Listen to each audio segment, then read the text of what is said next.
Hello everyone, welcome to Current Crunch. My name is Adam Farooq and today we'll be doing PYQs for JKSSB.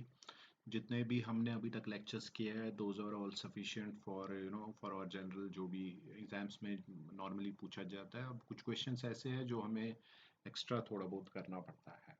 ठीक है, तो उनको मैं PYQs में cover करने की कोशिश करूंगा, मिसलिनियस टॉपिक्स को भी, मिसलिनियस क्वेश्चंस को भी, और साथ साथ इसमें कुछ स्टैंडर्ड क्वेश्चंस भी रहेंगे.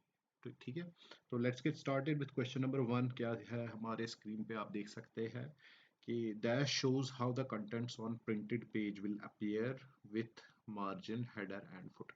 ठीक है, कैस किस किस रिबन के किस टैब में हमें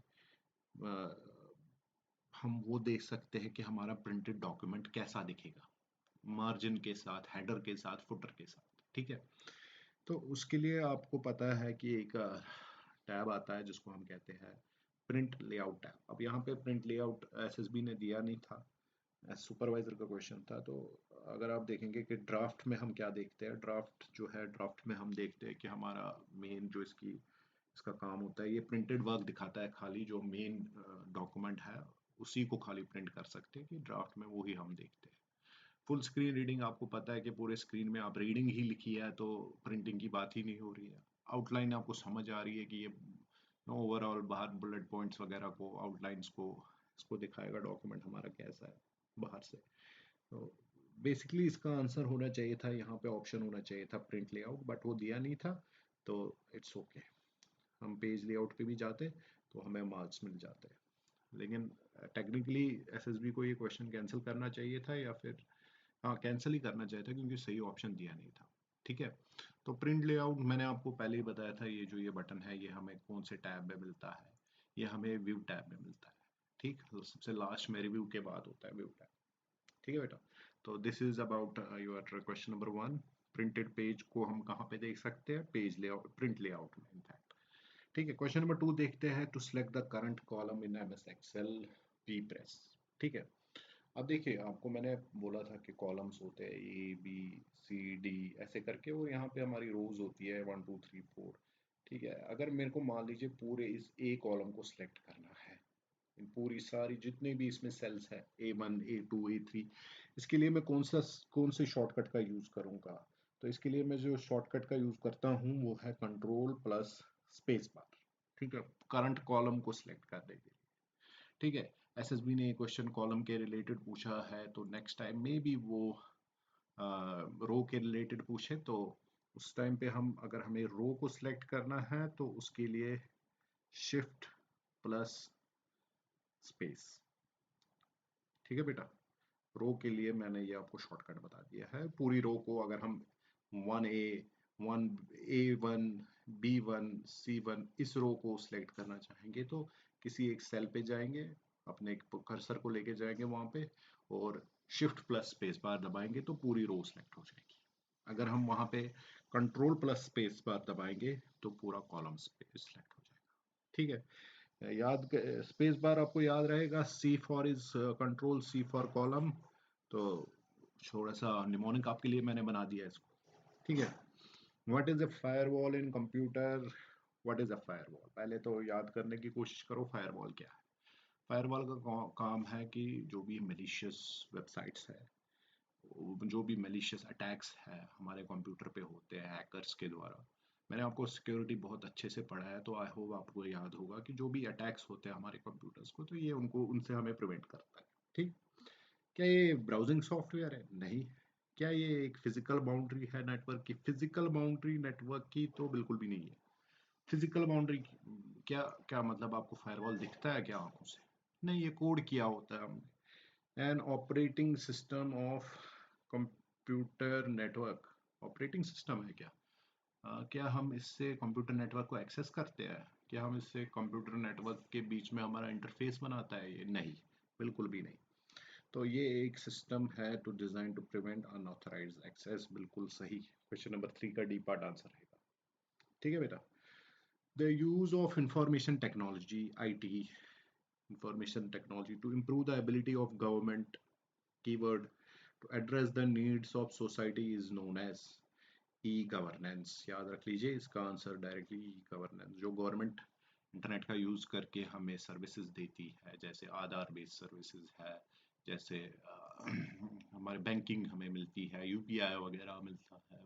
आजकल तो लैंड रिकॉर्ड्स हम वहाँ पे एक्सेस कर सकते हैं, हमारे डोमिसाइल हम जेएंडके में बनाते हैं, तो वो that use of information technology, चाहे इंटरनेट का हो चाहे कंप्यूटर्स का यूज़ हो, जिससे गवर्नमेंट्स हमारे डेली काम को इजी बनाते हैं। छोटे से छोटे काम को, बिजली की बिल भरना, पहले बैंक्स में जाके लाइन में लगे रहते थे, तो अब उन चीज़ों को गवर्नमेंट ने इजी कर दिया। तो उस लिए हमें क्या चाहिए होता है, इंटरनेट। तो उस टेक्नोलॉजी को हम बोलते हैं ई गवर्नेंस, ठीक है। There is also e commerce. E commerce क्या है कि ई कॉमर्स इज बेसिकली जो भी इंटरनेट के थ्रू हम buying and selling of goods करते हैं, that is e commerce. E market place is again similar to e commerce. ये एक ऐसी जगह है जहाँ से हम चीज़ें खरीद सकते हैं और सेल भी कर सकते हैं, ठीक है। इसमें ई मंडी, ई नैम करके एक मंडी आती है, ठीक है। ई नैम करके एक ई मार्केट प्लेस है, इलेक्ट्रॉनिक नेशनल एग्रीकल्चरल मार्केट, ठीक। तो वहाँ पे क्या है कि इलेक्ट्रॉनिकली आप बिडिंग कर सकते हो अपने एग्रीकल्चरल प्रोड्यूस की, ठीक। तो ई गवर्नेंस क्वेश्चन नंबर 3 का 4 का आंसर। क्वेश्चन नंबर 5 की तरफ जाते हैं। Dash dash provides network backbone and e governance support to government bodies in India, ठीक है। देखिए माइटी क्या है, ये ministry of electronics and information technology, ठीक है। क्या माइटी गवर्नमेंट, आपने देखा होगा कोई भी वेबसाइट है, फॉर एग्जांपल JKGAD वेबसाइट है, JKSSB की वेबसाइट है, JKPSC, इसके पीछे लिखा होता है .nic.in, ठीक है।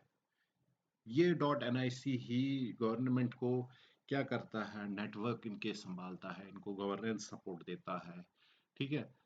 ये सब काम किसका है, ये सब काम है NIC का। NIC की फुल फॉर्म आप याद रख लीजिए, नेशनल इंफॉर्मेटिक्स सेंटर। जो ये मिनिस्ट्री है, ministry of education, ministry of electronics and information technology, ये एक मिनिस्ट्री है, इसका काम नहीं है ये सपोर्ट देना, ठीक है। NIC का काम है नेटवर्क्स को सपोर्ट देना, ठीक। शायद NIC माइटी के अंडर ही आती है। आप वो चेक कर सकते हैं कि वो किसके अंडर आती है, हमारे लिए वो काम की चीज़ नहीं है। सो हमको ये पता है कि गवर्नमेंट, जो इंडियन गवर्नमेंट है, उसकी जो नेटवर्क्स है, उसकी जो इंटरनेट है, उसको NIC हैंडल करता है, ठीक। अगर आप इसको ऑप्शन से एलिमिनेट करना चाहेंगे तो वो भी आप कर सकते हो, अगर आपको पता है इन चीज़ों के बारे में। नेस्कॉम एक NGO है, CII भी एक NGO है। CII जो है ये जो है ये CII इंडस्ट्रीज के रिलेटेड है, उनका एक एक कॉन्फ्रेंस होती है, that is CII। NASSCOM is a NGO that works in economics, ये रिपोर्ट्स जनरेट करता है कि इकोनॉमी को, इंडियन इकोनॉमी को बूस्ट कैसे किया जाए, ठीक है। क्या क्या प्रॉब्लम्स है इसमें। और माइटी तो अगर आपको पता ही होगा, तो mighty is nothing but ministry. तो NIC is easy answer for this. Question number 6 की तरफ आते हैं। Option A, what is anti spyware software, ठीक है। एंटी स्पाईवेयर सॉफ्टवेयर, स्पाईवेयर मैंने आपको समझाया था आज कंप्यूटर सिक्योरिटी में अच्छी तरह से। ये क्या करता है, ये स्पाइंग करता है, ठीक। किस चीज़ पे स्पाई करता है, हमारे डेटा पे स्पाइंग करता है, कि हम क्या, हमारी एक्टिविटीज पे स्पाई करता है। इसकी मैंने आपको एक एग्जांपल दी थी, पेगासस, ठीक है। फॉर एग्जांपल पेगासस, किसने बनाया पेगासस, इजराइल ने बनाया था, ठीक है। इजराइल ने पेगासस को बनाया था। क्या करता था ये, हमारे कंप्यूटर्स पे गवर्नमेंट्स को दिया जाता था, तो वो हमारे सिटीजन्स पे स्पाई कर पाते थे, ठीक है। हमारी गवर्नमेंट्स हम पे ही स्पाइंग करती थी, हम हमें देखती थी, हम पे नजर रखती थी, ठीक। तो now what is anti spyware software. Anti spyware software जो है, ये एक ऐसा एक सॉफ्टवेयर है जो स्पाईवेयर को रिमूव कर देता है हमारे कंप्यूटर्स से, ठीक है। तो इसका ऑप्शन डी होगा, it detects and removes programs installed illegally on users computers, ठीक। तो बेसिकली ये उन प्रोग्राम्स को रिमूव करता है जो हम पे स्पाई करते हैं। ये एक स्पेसिफिक सॉफ्टवेयर है। ये काम भी एंटीवायरस सॉफ्टवेयर ही आजकल करते हैं, उनमें इनबिल्ट होते हैं एंटी स्पाईवेयर सॉफ्टवेयर, तो उन्हीं का काम है। ऑप्शंस बाकी देख लेते हैं। मैनेजेस डेटा ट्रैफिक, नहीं, ये इसका काम नहीं है। Manages the files, non readable, बिल्कुल भी नहीं। Checks files before they are loaded into the computer, नहीं, ये भी काम नहीं है। ठीक है, ये भी काम नहीं है। ओके, क्वेश्चन नंबर 7 की तरफ आते हैं। In MS Excel comments put in cells are called, उनको कहा जाता है सेल टिप। कि स्मार्ट टिप नहीं कहा जाता है, सॉफ्ट टिप नहीं कहा जाता है, वेब टिप नहीं कहा जाता, सेल टिप। सेल्स में कमेंट को पुट कर रहे हैं किसी का, कोई मान लीजिए सेल है हमारे पास, ठीक है, A1 सेल अगर हमारे पास है, इसमें मैंने कमेंट लिखा है कि भाई यहाँ पे डेटा को चेक करो, जो भी आ रहा है चेक डेटा, ठीक है, तो उसको उसको कहा जाता है सेल टिप। ठीक। What is an absolute cell reference? मैंने आपको एक्सेल में एब्सोल्यूट सेल रेफरेंस बड़े अच्छे से समझाया था कि उसके आगे डॉलर साइन रहती है, तो option number B is your correct answer. ठीक है, question number 8 is that. Now moving on to the next question, question number 9, what is the primary function of a graphic tablet? What is the primary function of a graphic tablet? Okay, तो graphic tablet का जो primary function है, displaying images on screen. क्या ये graphic tablet, देखिए tablet नहीं लिया है, ग्राफिक टैबलेट लिया हुआ, तो ये ग्राफिक्स और हैंड ड्रॉन स्केचेस को डिस्प्ले करता है। क्वेश्चन नंबर 9 का ऑप्शन सी पार्ट है। ठीक है, C part is the correct. Video games इस पे नहीं खेलते, डॉक्यूमेंट्स को स्कैन, इनपुट डिवाइस नहीं है, डिस्प्लेइंग इमेजेस ऑन स्क्रीन आ सकता है ऑप्शन इसका, लेकिन प्रॉपर आंसर जो है इसका, मोस्ट अप्रोप्रिएट आंसर सी ही रहेगा। ठीक है। What is the purpose of auto some button? Auto सम नाम से ही समझ आ रहा है कि ये सम करेगा, समेशन करेगा ऑटोमेटिकली। एक्सेल में सेल्स में, मतलब एक्सेल में यूज हो रहा है तो मतलब सेल्स का सम करेगा, तो add up numbers in selected cells, बिल्कुल सही option C part is the answer. What is the file extension for MS Access database? ये मैं आपको बता चुका हूँ, बहुत सारे फाइल एक्सटेंशंस के बारे में बता चुका हूँ मैं आपको, तो आपको पता होना चाहिए कि ये किस चीज़ का, इसका आंसर क्या है। इसका आंसर जो है, इसका आंसर, दो आंसर्स है इसके, dot M D B, dot A C C D. Dot M D B भी एम एस एक्सेल में यूज होता है, और dot A C C D भी यहाँ पे यूज होता है। एक्सेल एक्स एक्स नहीं यूज होता है, ये हमारे एक्सेल का है, और पीपीटी एक्स मैंने आपको बताया है, ये presentation M S PowerPoint, PowerPoint का एक्सटेंशन है। डॉट एम डी बी और dot A C C D B जो है, ये हम यूज करते हैं डेस्कटॉप, ये एक्सेस में। ठीक है, माइक्रोसॉफ्ट एक्सेस मैंने आपको कहा था ये एक डीबीएमएस सॉफ्टवेयर है, डेटाबेस मैनेजमेंट सॉफ्टवेयर, तो उसमें यूज होता है। दो ऑप्शंस करेक्ट थे यहाँ पे, तो आई डोंट नो एसएसबी ने इसकी की क्या दी थी उस टाइम पे, लेकिन दोनों करेक्ट थे। ठीक है। Which of the following is used to protect email communication from unauthorised access?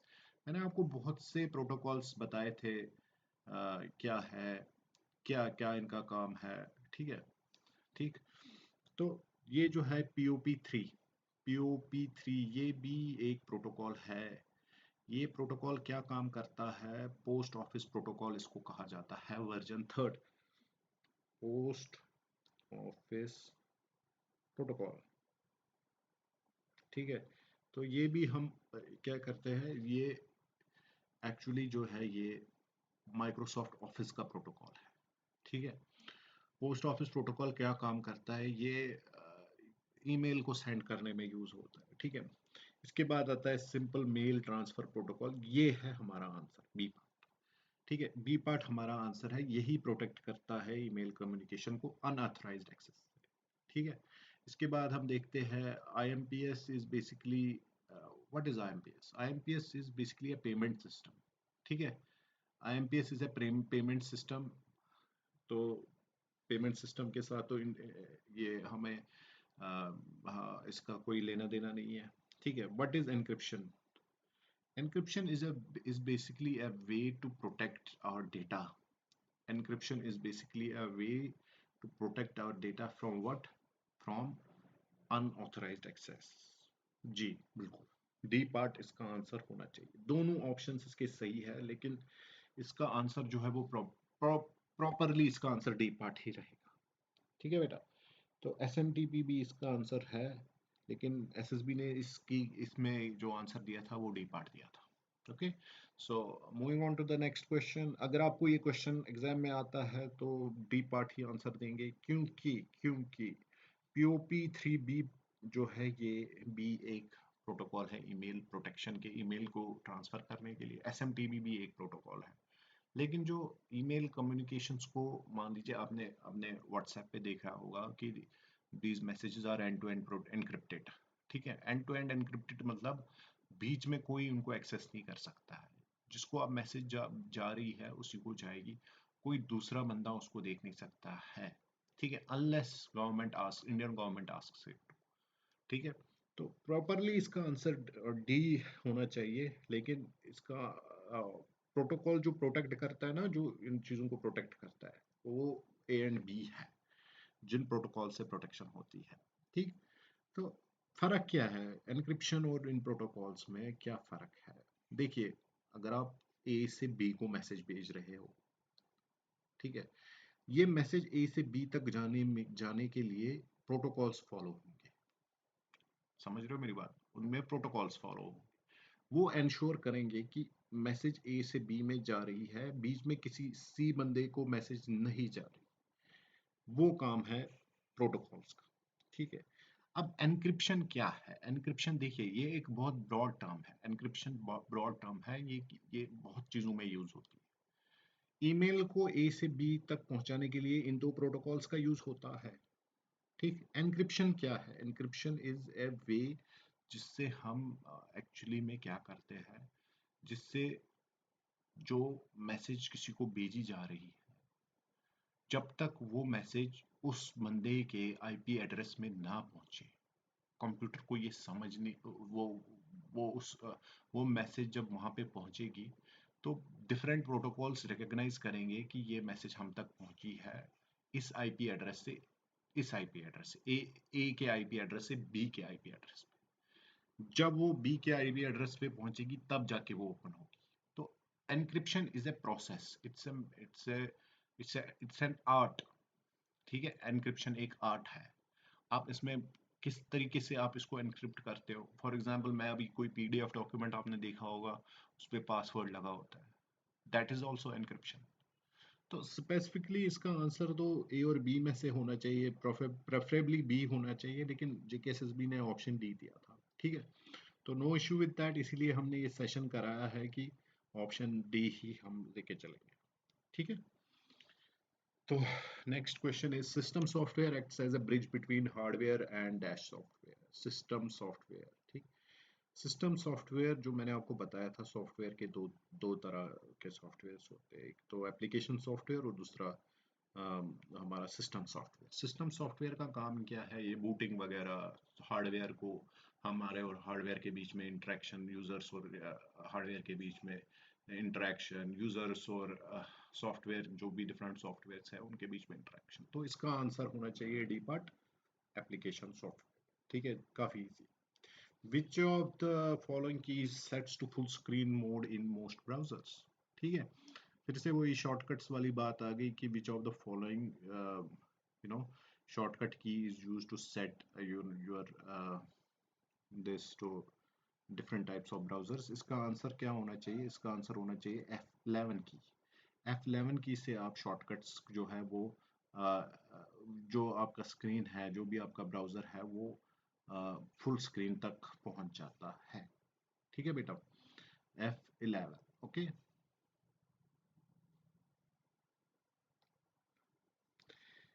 In A3 cell edit A1 equal to A2, ये आपको पता है ये क्या होना चाहिए। A3 सेल में अगर ये मान लीजिए A है, ठीक है, ये 1 2 3, इसमें मैं फॉर्मूला दे रहा हूँ इज इक्वल टू A2, ये A1 है ना, is equal to A1 plus A2। इसका मतलब होगा जो A3 सेल है उसमें A1 का नंबर और A2 में जो डेटा दिया हुआ है, नंबर है, उन दोनों का एडिशन होगा। ठीक है, तो अब हमें addition of A1 and A2 will be displayed in A2, नहीं, addition of A1 and A2 will be displayed in A3, बिल्कुल सही, बी पार्ट ऑप्शन। बाकी देखने की जरूरत ही नहीं है। Addition of A1 and A2 will not, नहीं, addition of A2 and A3 नहीं, A1 और A2 का एडिशन होगा किसमें, E3 में, वही हमें देखिए। ठीक, क्वेश्चन नंबर 16 की तरफ बढ़ते हैं। Sorry, the internet uses circuit switching, जी नहीं। टेलेक्स स्विचिंग, जी नहीं। टेलीफोन स्विचिंग, जी नहीं। C, packet switching. ठीक है। In MS word what is the purpose of track changes feature.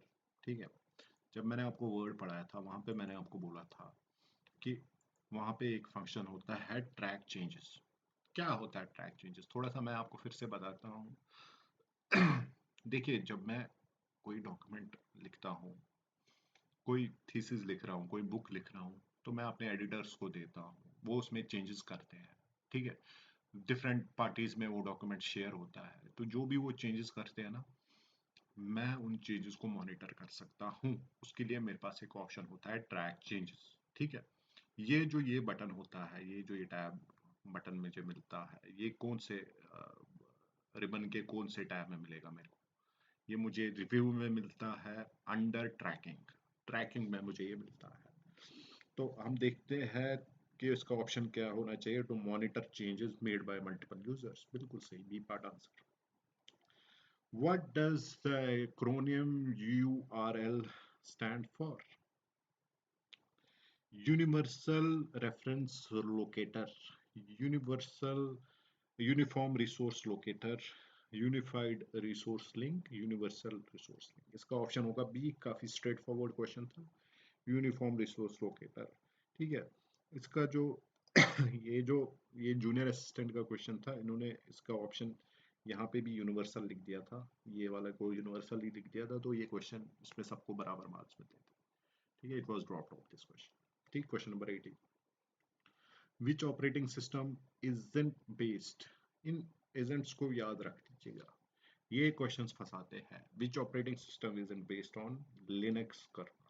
ठीक है, याद रखना, तो लिनक्स जो है ये एक ओपन सोर्स सॉफ्टवेयर है, ओपन सोर्स ऑपरेटिंग सिस्टम, बहुत सारे सॉफ्टवेयर इस पे बेस्ड है, एंड्रॉयड इस पे बेस्ड है। अब आप एक चीज याद रखना है कि ये अगर ओपन सोर्स है तो आपके पास माइक्रोसॉफ्ट का भी सोर्स कोड होना चाहिए, जो है नहीं। इसीलिए तो वो बिल इतनी इतने अमीर है, बिल गेट्स इसीलिए अमीर है क्योंकि उसका जो सोर्स कोड है वो उसी के पास पड़ा हुआ है, वरना तो हर कोई उसको चेंज कर लेता।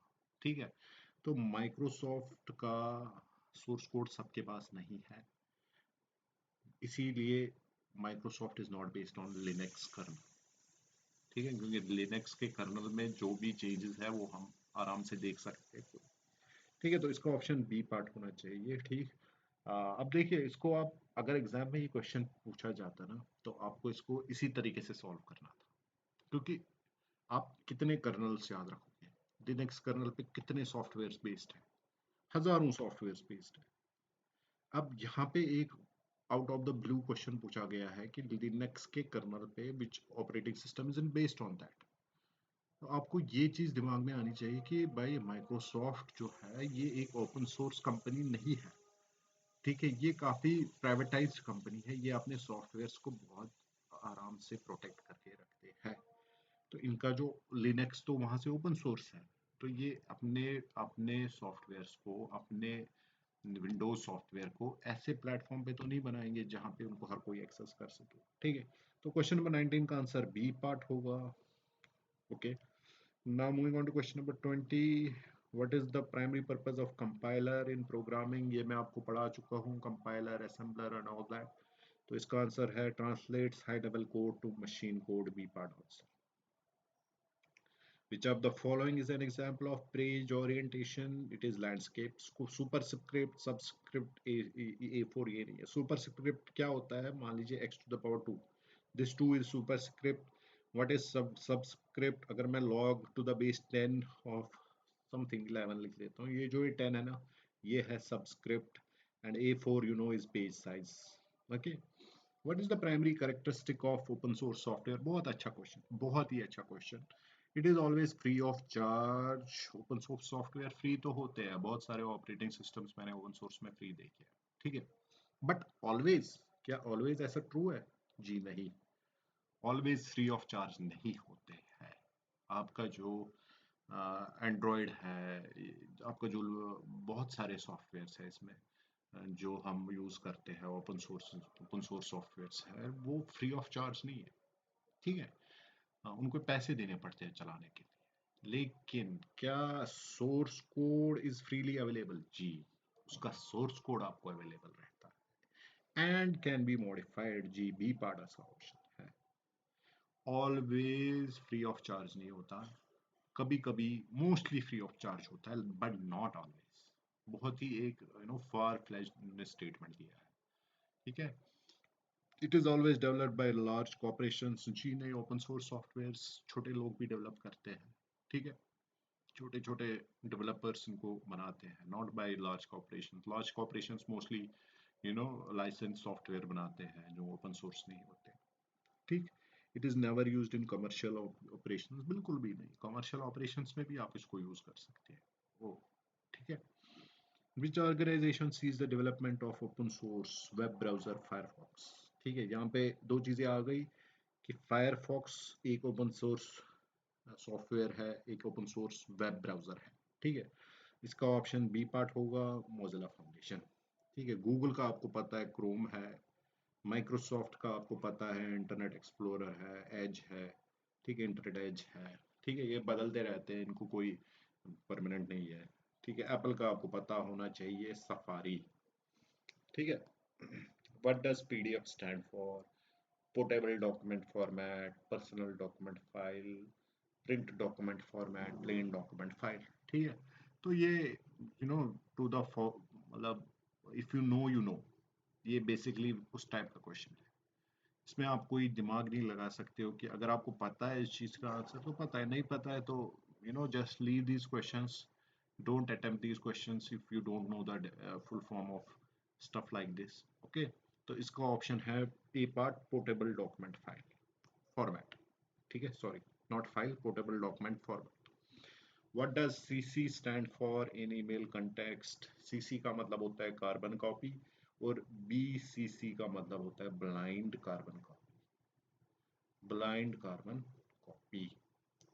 बीसीसी, मान लीजिए आप ईमेल लिखते हो, ठीक है, टू फॉर एग्जांपल किसी को भी आपने ईमेल लिख दिया, एबीसी को आपने ईमेल भेजा। अगर आप सीसी एक्स वाई जेड को भेजते हो ना, तो जिसको आप ईमेल भेज रहे हो उसको पता है कि एक्स वाई जेड को भी ईमेल भेजा गया है।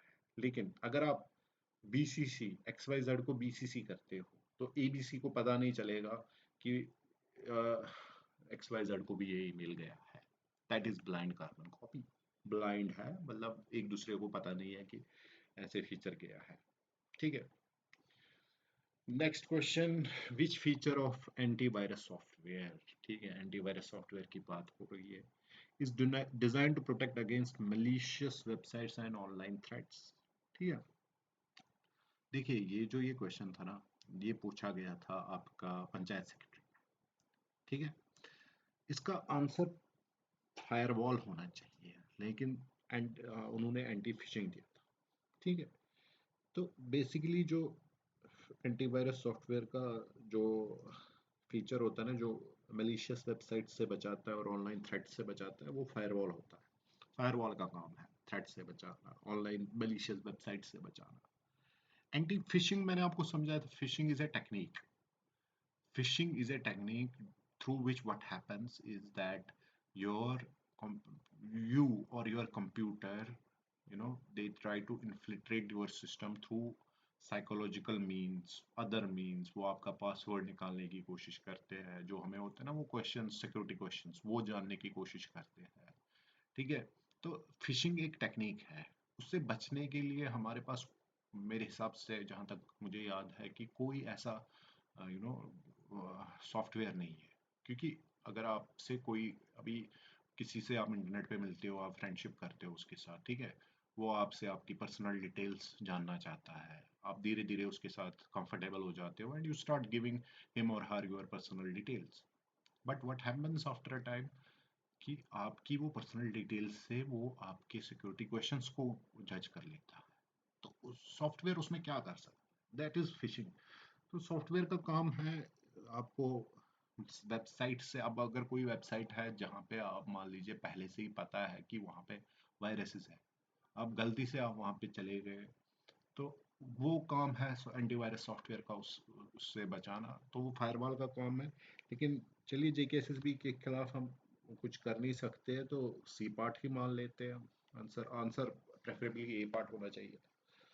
विच key is use to capture the entire screen of computer? Shift plus control कुछ मतलब नहीं है। Shift plus control plus W, control plus V आपको पता है क्या है। Control plus C is copy, control plus Z is cut, and control plus V paste. ठीक है। अब shift plus control plus W क्या है? Shift plus control plus W, ये एक शॉर्टकट है जिससे हम क्या कर सकते हैं, जिससे हम इंटरनेट ब्राउज़र को ठीक है, उसके जो एक्टिव विंडोज़ है अ, उसको क्लोज कर सकते हैं। ठीक है। Shift plus control plus W, it closes tabs और active windows in browsers. Print screen इसका आंसर होना चाहिए। बेसिकली इसका इसका इसका एक शॉर्ट, अगर आप डायरेक्टली प्रिंट स्क्रीन दबाओगे तो ये काम नहीं करेगा। उसके लिए आपको विंडोज की प्लस प्रिंट स्क्रीन एक साथ दबाना पड़ता है, तब जाके पूरा स्क्रीन कवर अप हो जाता है। Now the last question I think of the day, MAC, what does MAC stand for? MAC media address control, जी नहीं। मीडिया एक्सेप्ट कंट्रोल, जी नहीं। मशीन एक्सेस कंट्रोल, जी नहीं। Media access control. ठीक है। तो फिर से वही क्वेश्चन आ गया कि if you know, you no. ठीक है। ऐसे ही अगर आपको HTML पे पूछता है, तो अगर आपको पता है कि इसकी फुल फॉर्म क्या है, तो आप डायरेक्टली इसका आंसर दे सकते हो। ठीक है। हाइपर टेक्स्ट मार्कअप लैंग्वेज, मैं लिख देता हूँ, मैंने क्लासेस में आपको पढ़ाया है बहुत बार। तो hyper text markup language is the full form of HTML। ठीक है। HTTP एक प्रोटोकॉल है, वो मैं आपको बता चुका हूँ, हाइपर टेक्स्ट ट्रांसफर प्रोटोकॉल।